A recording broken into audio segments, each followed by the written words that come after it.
There's a passage where the Buddha asks, what is one? And the answer is, all beings are maintained by food. Well, it turns out there's another answer. All beings are maintained by fabrication.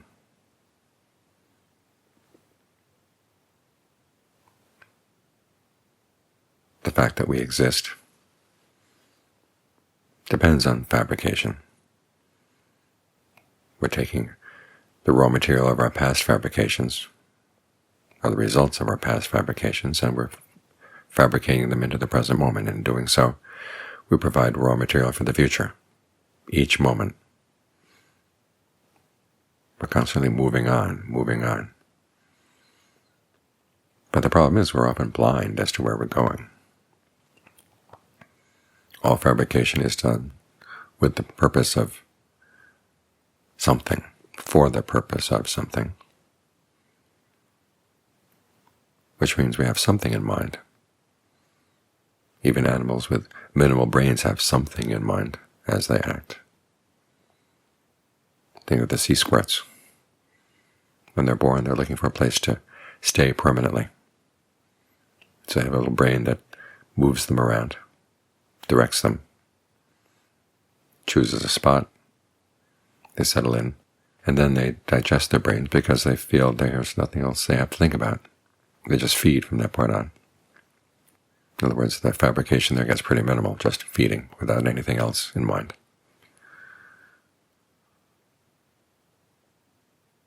But we can see that's a very limited idea of happiness, a limited idea of well-being.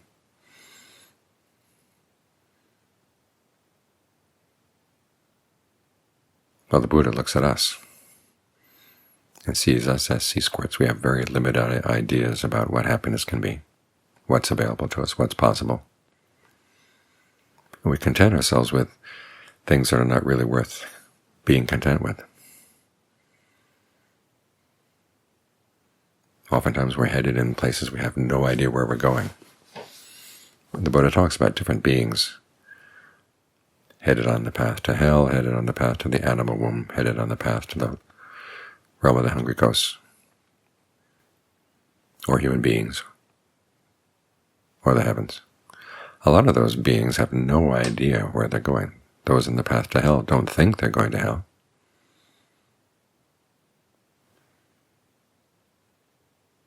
Their picture of reality tells them something else. The same for those who are going to the womb of the animals, the realm of the hungry ghosts. No one intends to become that kind of animal, that kind of being. But they've been fabricating in that direction, blindly, with an idea in mind about what's possible, what works. And so when the Buddha is teaching beings, he's not teaching people who are simply suddenly deciding they want to follow a path. They're already following paths. And his task as a teacher was to alert them as to what kind of path they were on and that better paths were available. This is why right view comes at the beginning of the path. Why conviction in the Buddha's awakening comes as the first strength, the first faculty.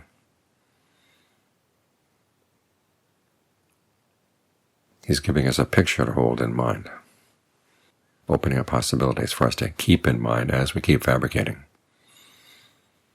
I was talking the other day to someone who was saying he came to the meditation thinking that at the beginning he would just find his mind where it was, what was going on its own, and then decide to fabricate a state of concentration. And it suddenly hit him that he was already fabricating something else. We're fabricating all the time.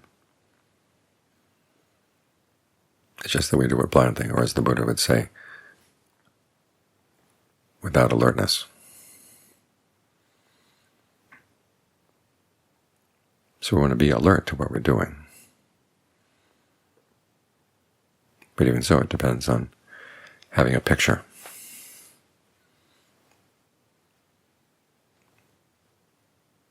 And choosing whose picture we're going to take as our guide. As our philosopher said, we live forward but understand backward. we're fabricating forward, fabricating forward.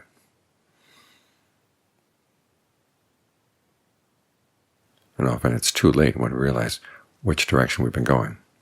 So we're fortunate to have the Buddha's teachings available. It gives us an idea of what's possible, what works in the world, how it works in the world, what kind of happiness we can attain through our fabrication. And it turns out we can arrive at something unfabricated. That's what makes this so special. Everything else in the world is fabricated. It's fabrications, creating more fabrications, creating more fabrications, and it just goes on and on and on without end.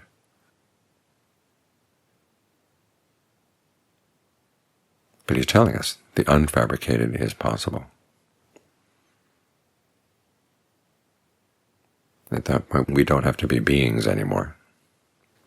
That's a little bit scary, because this unfabricated is going to require that we abandon a lot of things that we've been fabricating for in the past, things that we thought were good,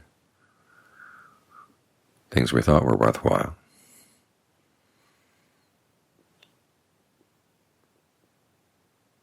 Which is why we have to keep reminding ourselves of what right view says, that our intentions really do matter.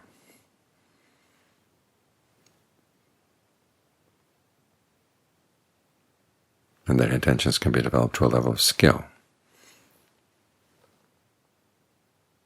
that can take us all the way to the unfabricated. You want to keep that in mind. Otherwise, we get tied up in the affairs of the day. This person said that person said this person has it in for me, this person, whatever.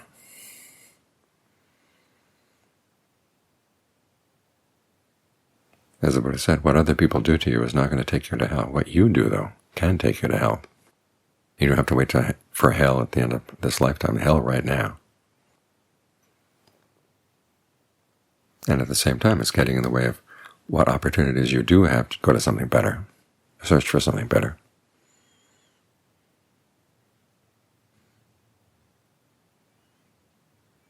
So remember, you're always fabricating. You are the product of fabrications. Your identity depends on the ones that you've latched onto. So ask yourself, if the Buddha saw you, which path would he see you on? And what would he tell you?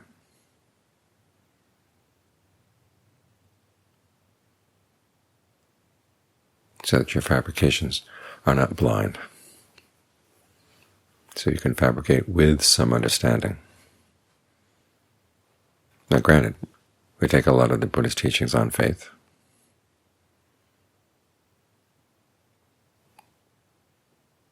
But that's the position of all beings. Everybody is acting on faith. I was reading a while back someone claiming that the beliefs of a scientific worldview are not like the beliefs of a religious worldview. The scientific worldview is true. It's been proven.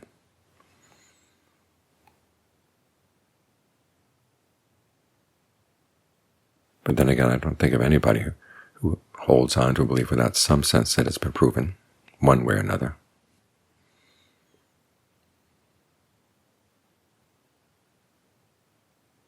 And there's still so much, even in the scientific worldview, that we don't really know.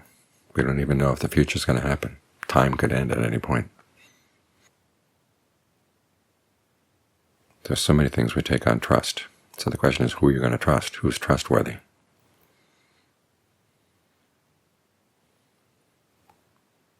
You look at the path that's being recommended in a purely materialistic worldview. Everything would depend on survival. And that's basically the road to hell. When you say, well, survival is the highest goal that we can have, because without the physical survival of the body, you can't do anything else. So that's the number one prerequisite. And oftentimes, to survive, people have to do some pretty nasty things. We see this all around us.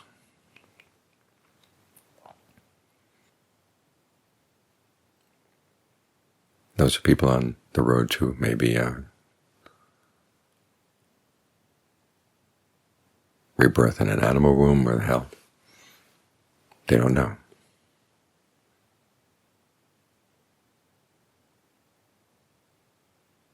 You look at the Buddhist path, it's a path of dignity, it's a path of honesty. It's built on virtue. And that right there has a lot to recommend it. Of course, it's not proof. As the Buddha said, you don't really have proof of his teachings until you've seen the deathless for the very first time. You're like the hunter in the forest looking for an elephant. You see likely signs. Even in the practice of jhana, even in the psychic powers that can be attained through jhana, those are just likely signs. The real proof comes when you get to the unconditioned, get to the unfabricated, and realize it's true. It can be done. It can be attained. The fabrications that create you, the fabrications that you're creating all the time, can't cause the unfabricated, but they can get you to the threshold, and from the threshold you can go to it.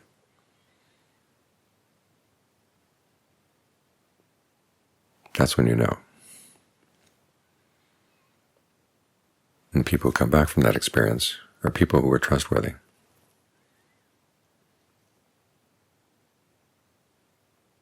Again, we take this on faith, we take this on conviction. But it's a good faith, it's a good conviction. And it's a good for the sake of to keep in mind as we practice.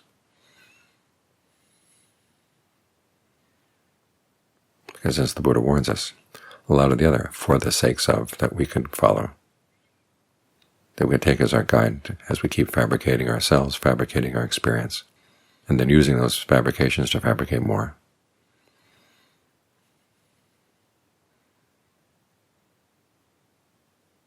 We need a guide so that we're not totally blind as we head into the future.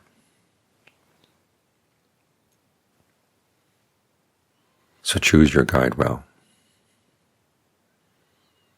And when you have a guide like the Buddha, keep it in mind all the time, because it's so easy to fall back into other paths, other ways of fabrication, because that's what we've been doing in the past. It comes easily.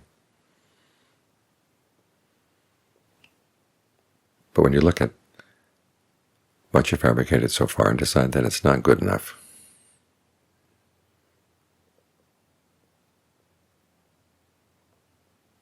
that's going to be up to you to fabricate with more skill. That's when you're on the right path.